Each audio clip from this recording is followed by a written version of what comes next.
Let's go to India, and that country remains in lockdown after the latest extension was approved on Sunday.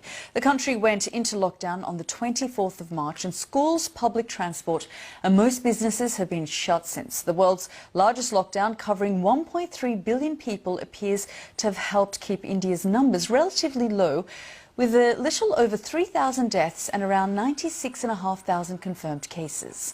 In the southern state of Kerala, which has a population of 35 million, just 601 cases have been confirmed and only 4 deaths. Of course, the actual number of cases may be higher, but the state's health minister, Shailaja, has been praised for her ministry's rapid response to the outbreak.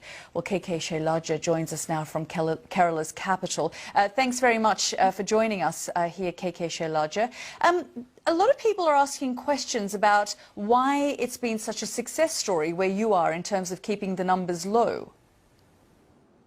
Yes, it is because of our proper timely preparation and setting our protocols and guidelines in proper time. When we heard that newly formed virus, coronavirus or COVID is spreading in Wuhan, China, in the family of SARS virus. At the time we started our preparation here in Kerala. Can you tell me how you actually made your preparations? So what did you do? Did you impose a lockdown before the rest of the country? Yes, for setting a lockdown or declaring a lockdown, we started our preparation of the health department. At once we have our RRT meeting and we opened our control room. At that time, no one returned from Wuhan, but we expect that someone will return because there are so many students studying in Wuhan University, China, and definitely we can expect that someone will return to Kerala. At that time, we opened in a state and a place where there's 35 million people, are you testing people regularly so you know of the numbers? You know, how are you knowing so accurately these numbers that you have? Yes, we have formed a scientific strategy for testing. We are tracing the people from the airport itself, and if they are coming by road, by the checkpost itself, and if they are coming by water, from the seaport itself, we are tracing the people. Very good trained team was there,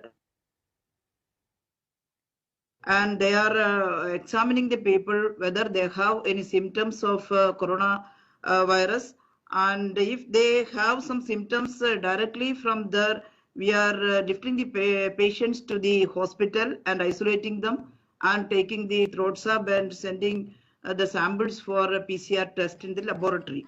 At present, you just have 4 deaths. So at present, you only have 4 deaths.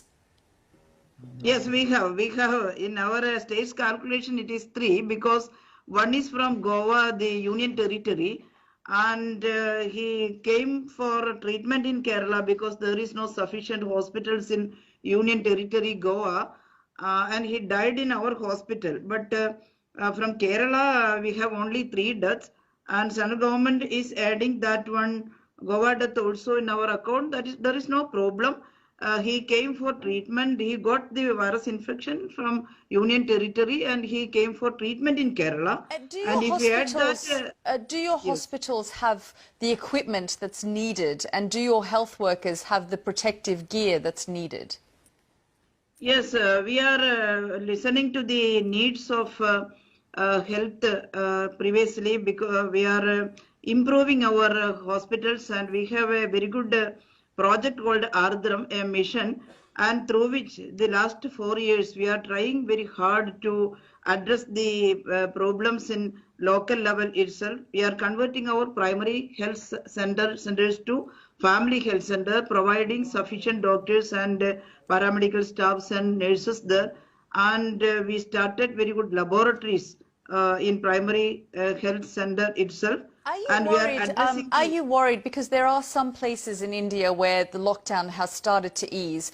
For example, in Delhi, the rail system is operating again so people can go back to their hometowns.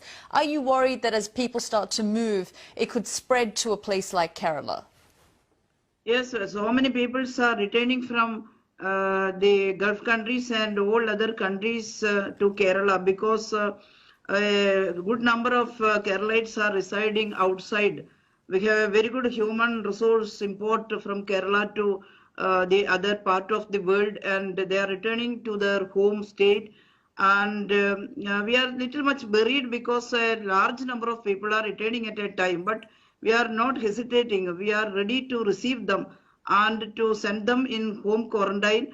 And with the help of the local self-government and police and health workers, we are watching whether they are following our advisories and guidelines and your advice. from quarantine. KK Shailaja, thank you very much for joining us.